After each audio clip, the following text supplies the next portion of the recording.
पार्वती जी स्नान कर रही थी। उसी समय पार्वती जी ने नंदी को बाहर द्वार पर बैठा दिया है।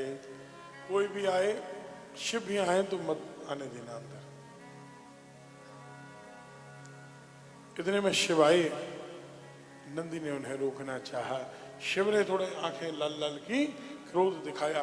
नंदी ने कहा, बाबा आप जानो और आपकी पत्नी जाने, आपका घर, हम कौन होते हैं रोकने वाले। शिव अंदर आ गए। पार्वती लज्जित हो गई। जल्दी जल्दी माँ ने वस्त्र धारण कर लिए।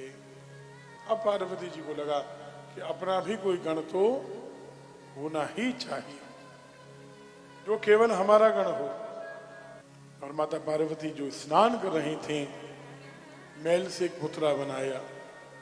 आइए 30 सेकंड में एक बार बात कर लेते हैं। हमारे आपके शरीर से क्या इतना मैल निकलता है कि उससे कोई पुतला बन सके। तो पार्वती जी के शरीर से चौबे जी महाराज इतना मैल निकल जाएगा कि पुतला बन जाए। मदन लाल जी और बाबूलाल जी ने कितनी अच्छी बात कही। आप समझे इनका आशय क्या कहना चाह रहे हैं। पहले आज की तरह लोग ये साबुन, फेस वॉश, बॉडी वॉश ये सब यूज नहीं करते थे। पहले लोग उपटन लगाते थे। बेसन, हल्दी, चोकर आदि जो जो मिलाया जाता है आप सब जानते हो। हमें तो उसके बारे में ज्ञान नहीं है, लेकिन लगाते हैं ना। जब उसको लगाया जाता है तो उसको उपटन कहते हैं, और जब उसको मनियार जी उतारते हैं उसको मैल कहते हैं। पार्वती जी ने जो पूरे शरीर में उपटन लगाती थी, तो बड़े कटोरे में भर के उपटन चाहिए, जो उतारा तो अच्छा खासा मैल तैयार हो गया था। उसी मैल से माता पार्वती ने एक छोटा सा पुतला बनाया, उसका अभिषेक किया, सिर पर हाथ रखा और आशीर्वाद दिया।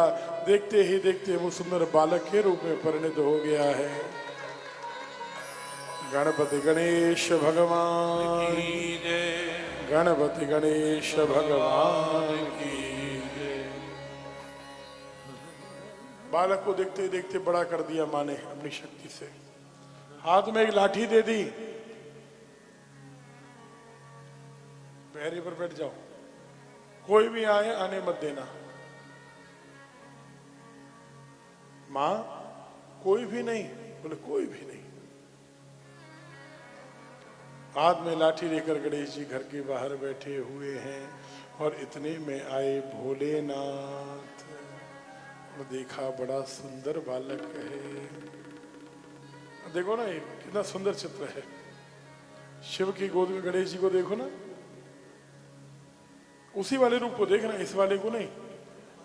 हाँ तो पहले वाला रूप वो है भैया, ये कैमरा वाले भैया दोनों, उसको दिखाओ भाई। आप लोग तो देख रहे हो, लोग जो दुनिया लाइव में देख रहे हैं वो कहेंगे कौन सा वाला रूप। आइए आदरणीय गोपाल जी पधारिए। जीवन बीत गया हमारा कहते कहते। अब तो चल ही रहा है, गुजरी जा रही है जिंदगी धीरे धीरे, ऐसे ही निकल जाएगी। ऊपर दिखा रहे थे। अच्छा, पहले वो वाला रूप देखिए ऊपर, अभी उसकी बात हो रही है, ये रूप बाद में आएगा। उस पर ध्यान दीजिए, कितना सुंदर रूप है कि नहीं, चित्र सुंदर है कि नहीं। बस इस रूप में गणेश जी महाराज बाहर लाठी लेकर बैठे। शिव ने देखा, ओ इतना सुंदर बालक कहां से आया।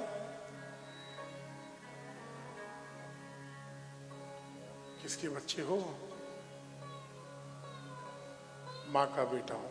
अरे सब अपने माँ बाप के बेटे ही होते हैं।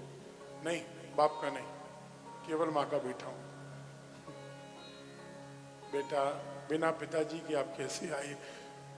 गणेश जी ने कहा, हमको नहीं पता, हम तो केवल माँ के बेटे हैं, अपने पिता को हम नहीं जानते। हो सकता है किसी गण का बेटा हो, है तो बड़ा सुंदर। कौन है तुम्हारी माँ। मेरी माँ का नाम जगत जननी राज राजेश्वरी पार्वती मैया है। तुम पार्वती के बेटे हो। हाँ। आप कौन हैं। बोले हम पार्वती के पति देव हैं। मतलब तुम पार्वती के बेटे हुए तो हम तुम्हारे पिताजी हैं। अब क्या सोचा भोलेनाथ ने? भोलेनाथ ने सोचा कि कोई गण का बेटा होगा, पार्वती ने इसको अपना बेटा बोल दिया होगा, इसके मन में बात बैठ गई होगी कि मेरी माँ तो नारायण जी पार्वती है, तो चलो अंदर जाने दो, लाठी को हटाओ। गणेश जी ने लाठी और जोर से अड़ा दी, अंदर नहीं जा सकते, माँ का आदेश नहीं है। शिव जी पकड़ के हटाने लगे। गणेश जी ने कहा लाठी तो हटेगी नहीं, माँ का आदेश है। अब शिव ने सोचा कि बच्चे से क्या लड़ाई करनी, इतने छोटे बच्चे से मैं लड़ाई करूं, युद्ध करूं, ये तो शोभा नहीं देता। शिव जाकर दूर बैठ गए, चार गण भेज दिए, जाओ जाओ जरा उस बच्चे को पकड़ के हटा दो, वहां से उठा दो। गण आए, समझाने ही लगे, और गणेश जी ने लेके लाठी घुमाना शुरू किया।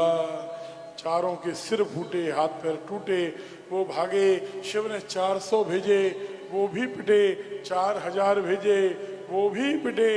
और इतने में आ गए ब्रह्मा जी, दाढ़ी मूछ पर हाथ फेराते। क्या बोले बाबा, आप भी छोटे बच्चे से लड़ाई झगड़ा किया जाता है क्या? बुद्धि से काम लो। शिव जी ने कहा ब्रह्मा जी उपदेश कैसे करते हो, आप ही लगा लो अपनी बुद्धि, जो इनके साथ हो रहा है वो आपके साथ भी होगा, प्रधानो। ब्रह्मा जी दाढ़ी मुझ पर हाथ फिराते हुए, बेटा मैं ब्रह्मा, थोड़ा मेरी बात ध्यान से सुनना, जरा लाठी को हटाओ। तुम अपने स्वरूप को नहीं जानते, तुम शिव को नहीं जानते, गणों से युद्ध नहीं करना चाहिए। गणेश जी ने, ब्रह्मा जी ने यहाँ यही लिखा है कि वो बच्चा तो पीटा मुझे, लाठी उठा के पीटा, मेरी दाढ़ी और मूछ पकड़ के लटक गया, तो आधी दाढ़ी मूछ तो यहाँ रह गई, आधी उसकी हाथ में आ गई, और मैं दौड़ा। ब्रह्मा जी ने कहा कि भोलेनाथ सालों की मेहनत से दाढ़ी बढ़ी थी, सब बिगड़ गई, अब तो दोबारा बढ़ानी पड़ेगी, अब इस बच्चे को छोड़ना नहीं हम कहते हैं। बाबा ने कहा ब्रह्मा जी बैठो, दो बुद्धि का उपयोग करना चाहिए ना प्रभु, ऐसे बच्चे के साथ नहीं हो सकता है, काट दो इसका सिर। शिव युद्ध करने के लिए गए। शिव पुराण क्या कहती है, आहा, गणेश जी के हाथ में केवल लाठी है, शिव के हाथ में त्रिशूल है। गणेश जी ने शिव को परास्त कर दिया, शिव हार गए युद्ध में। अभी अभी पैदा हुआ बच्चा, एक बच्चे ने मुझे हरा दिया। इतने में आ गए नारायण युद्ध करने के लिए गए, तो गणेश जी ने लाठी से नारायण को भी परास्त कर दिया। तब शिव ने नारायण से कहा कि नारायण, ये बच्चा कोई साधारण बालक नहीं है, ये मत सोचो कि किसी बच्चे से लड़ाई कर रहे हो, ये समझ लो ये पार्वती की, देवी की शक्ति से प्रकट हुआ है बच्चा, ये शक्ति रूपा ही है, शक्ति रूप ही है। जितनी शक्ति में शक्ति है उतनी ही शक्ति इसमें है, जितनी शक्ति भगवती दुर्गा में है उतनी ही शक्ति इस बच्चे के अंदर भी है। इसे बल से नहीं मारा जा सकता, इसे छल से मारा जा सकता है। तुम सामने से जाकर इस बच्चे से युद्ध करो और मैं पीछे से जाकर इसका सिर काट दूंगा। नारायण ने बच्चे को, गणेश जी को युद्ध में लगाया और युद्ध करने लगे, और पीछे से जाकर भगवान शंकर ने त्रिशूल से उसका मस्तक काट दिया। रक्त की धारा बह निकली। तुरंत अंदर जैसी सूचना मिली, पार्वती जी जोर जोर से रोने लगी। मेरे बच्चे को इस प्रकार सबने मिलकर मारा है, छल से मारा है। मेरे बच्चे को जीतना संभव नहीं था तो छल से मारा गया है। लेकिन करें क्या, मारने वाले भी तो पतिदेव है ना, बदला लें तो किससे लें। लेकिन समस्या ये हो गई मनियार जी, बात यही की यही निबट जाती। लेकिन आ गए नारद जी, नारायण नारायण नारायण नारायण। देवी कैसे रो रही हो? देवी ने कहा मेरे पुत्र की मृत्यु हुई। पुत्र कहाँ से आया? देवी ने सारी कथा सुनाई। किसने मारा? बोले उन्होंने मारा, आपके पुत्र को हरा दिया। अरे कैसे हराया? छल से सिर काटा। ओ बहुत गलत हुआ, बहुत गलत हुआ। आप चुप कैसे बैठी हो? तो क्या करूं? पति से लड़ाई करो? अरे नारद जी, सोच के बोला करो। भगवान शंकर से, भोलेनाथ से, अपने पति से मैं युद्ध करूंगी? नारद जी ने कहा, कैसे मारा है, कितनी क्रूरता से बच्चे को मारा, सिर काट दिया। उसका सिर तो जाके देखो तो, धड़ पड़ा हुआ है। आप धर्म की सोचती हो, बच्चे को मारा गया ये नहीं सोचा आपने? अगर आपकी जगह हम होते, देवी जी को आवेश आ गया, क्या करते? हमें सामर्थ्य नहीं ना, नहीं बताओ मेरी जगह होते तो क्या करते? प्रलय कर देते, हम प्रलय कर देते। तुरंत भगवती को आवेश दिला दिया। हमने कल कहा था ना, जिसकी बात कभी रद्द नहीं होती नारद है। कहीं नहीं कटेगी बात। जिसको जैसे समझाया नारद जी ने, वो मान गया। तुरंत भगवती ने प्रलय की ज्येष्ठाएं प्रकट कर दी। महाराज, प्रलय जैसा दृश्य उपस्थित होने लगा। भगवती ने अपने शरीर से 10 महाविद्याओं को प्रकट किया है, जो गणों को पकड़ पकड़ कर मुख में डाल ले रही हैं। छिन्नमस्ता, तारा, बगुलामुखी, भैरवी आदि शक्तियां प्रकट हो रही हैं। विनाश प्रारंभ हो गया गणों का। ब्रह्मा विष्णु महेश स्तुति करने लगे। शिव ने कहा, नारायण, शक्ति से बचना संभव नहीं है, संभव नहीं है। किसी प्रकार इन्हें रोकना होगा, अन्यथा प्रलय होकर ही रहेगी। सबने कहा कि भगवती आप कैसे शांत होंगी? बोले मेरा पुत्र जीवित हो जाए। बोले सिर तो काटा गया। बोले कोई बात नहीं, किसी प्रकार किसी भी प्राणी का सिर इसके सिर पर जोड़कर जीवित करो, अन्यथा प्रलय तो होनी निश्चित ही है। भगवान शंकर ने गणों को उत्तर दिशा में भेजा है। सबसे पहले जो प्राणी मिले उसका सिर काट कर लाओ। हाथी मिला, अपनी हथनी के परिवार के साथ सोता, उसका सिर काट कर ले आए। और उस सिर को जैसे ही गणेश जी के सिर पर लगाया गया और भगवान ब्रह्मा विष्णु महेश ने वेद मंत्र पढ़ते हुए अभिषेक किया और उसके सिर पर हाथ रखा, वो बालक पुनः जीवित हो गए। गजानन गणपति भगवान की जय, गजानन गणपति भगवान की जय, गजानन गणपति भगवान की जय। तब ये रूप प्रकट हुआ। कौन सा? ये वाला रूप, नीचे वाला जो आप दर्शन कर रहे हैं, सूंड वाला। हाथी कौन है ये?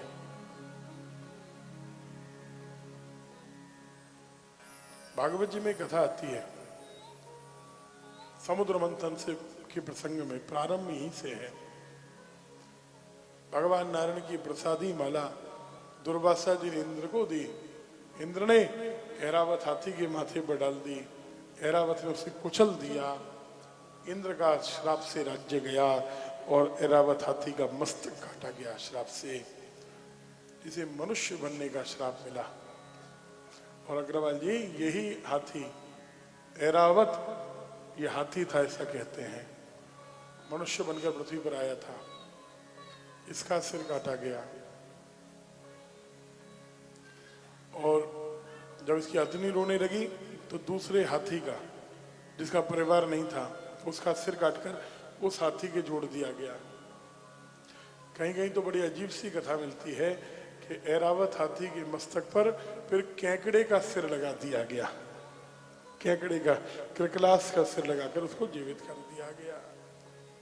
इस प्रकार ये ऐरावत हाथी का मस्तक जोड़ा गया। ओम गम गणपतये नमो नमः। ओम गम गणपतये नमो नमः। श्री सिद्धि विनायक नमो नमः। सिद्धि विनायक नमो नमः। अष्ट विनायक नमो नमः।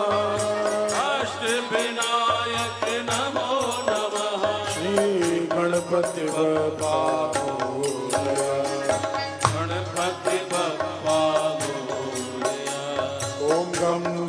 गणपतये नमो नमः। गणपतये नमो नमः। श्री सिद्धि विनायक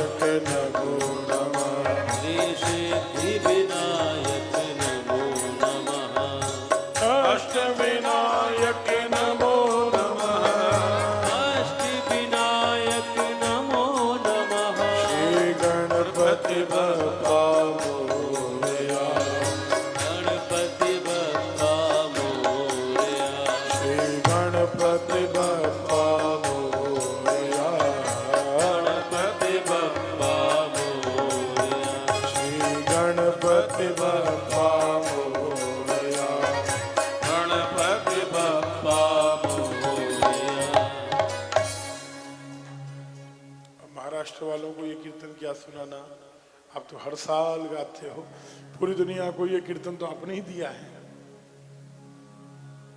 गणपति भगवान की जय।